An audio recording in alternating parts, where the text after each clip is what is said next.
What started as a platform for hobbyists is poised to become a multi-billion-dollar industry. Inspection, environmental monitoring, photography and film, and journalism, these are some of the potential applications for commercial drones, and their enablers are the capabilities being developed at research facilities around the world. For example, before aerial package delivery entered our social consciousness, an autonomous fleet of flying machines built a 6-meter-tall tower composed of 1,500 bricks in front of a live audience at the Frac Center in France. And several years ago, they started to fly with ropes. By tethering flying machines, they can achieve high speeds and accelerations in very tight spaces. They can also autonomously build tensile structures.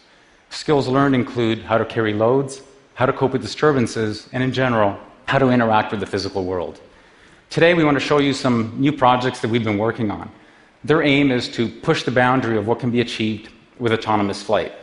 Now, for a system to function autonomously, it must collectively know the location of its mobile objects in space.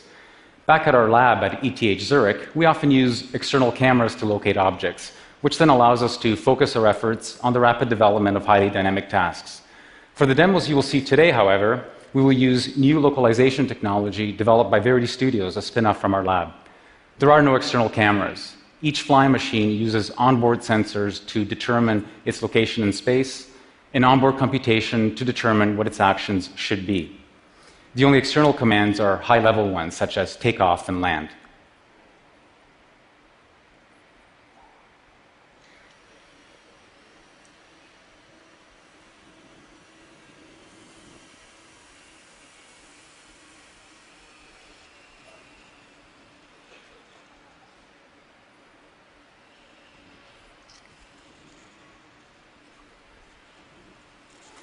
This is a so-called tail sitter.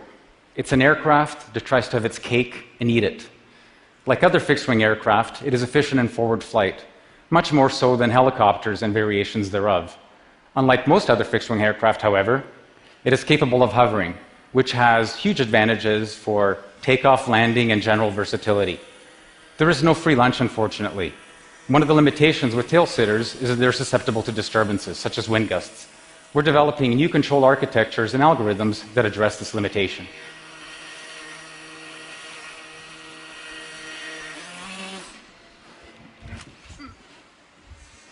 The idea is for the aircraft to recover no matter what state it finds itself in.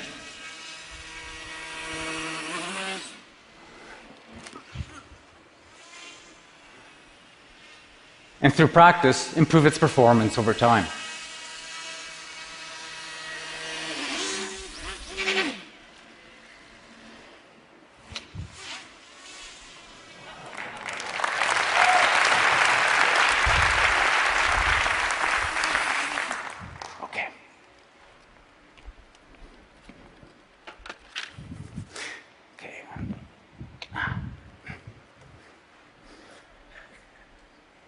When doing research, we often ask ourselves fundamental, abstract questions that try to get at the heart of a matter.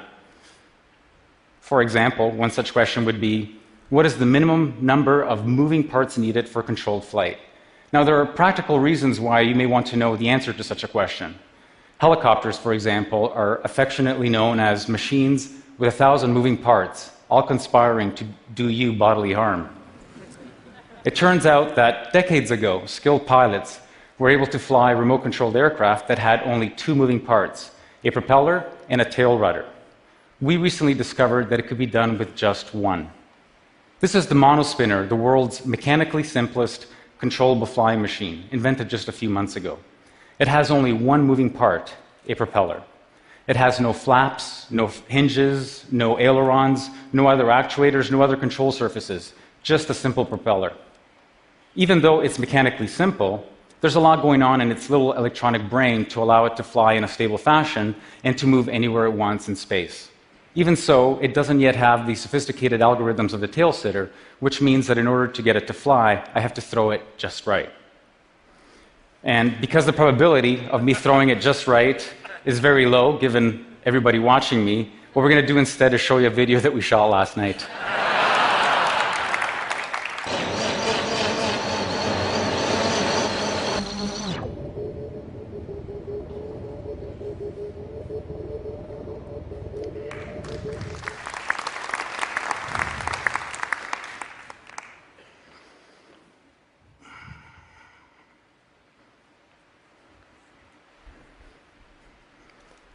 If the monospinner is an exercise in frugality, this machine here, the Omnicopter, with its 8 propellers, is an exercise in excess.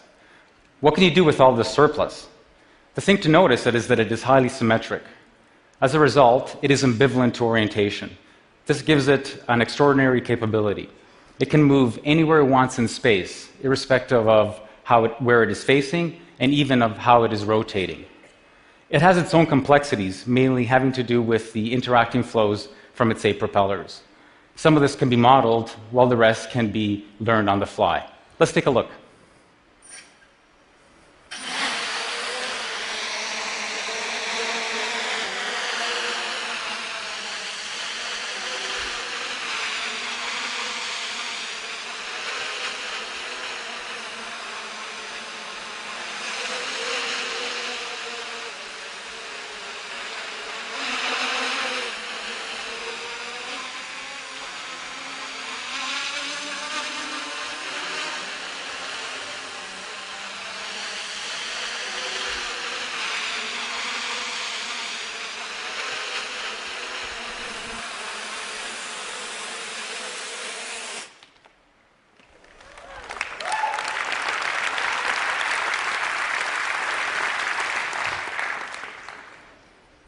If flying machines are going to enter part of our daily lives, they will need to become extremely safe and reliable. This machine over here is actually 2 separate 2-propeller flying machines. This one wants to spin clockwise, this other one wants to spin counterclockwise. When you put them together, they behave like one high-performance quadricopter.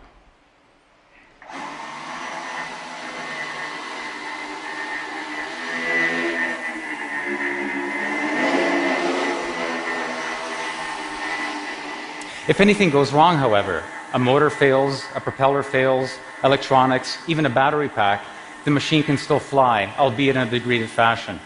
We're going to demonstrate this to you now by disabling one of its halves.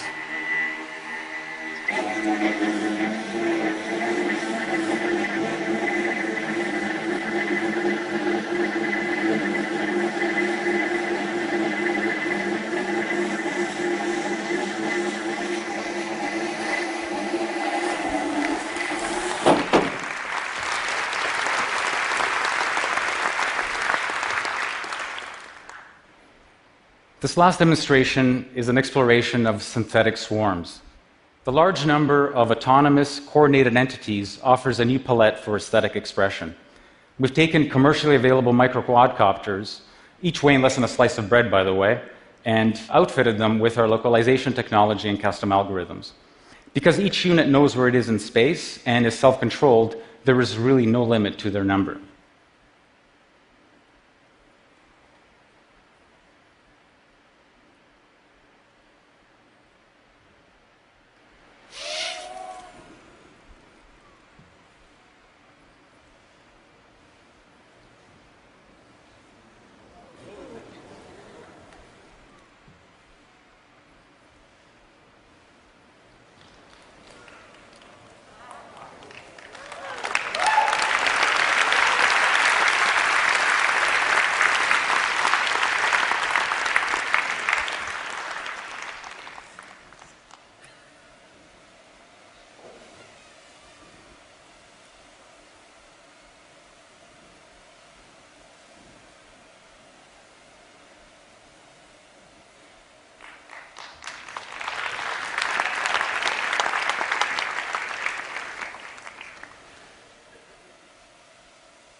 Hopefully, these demonstrations will motivate you to dream up new revolutionary roles for flying machines.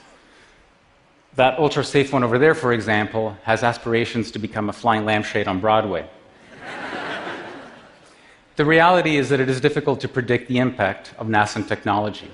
And for folks like us, the real reward is the journey and the act of creation. It's a continual reminder of how wonderful and magical the universe we live in is, that it allows creative, clever creatures to sculpt it in such spectacular ways. The fact that this technology has such huge commercial and economic potential is just icing on the cake. Thank you.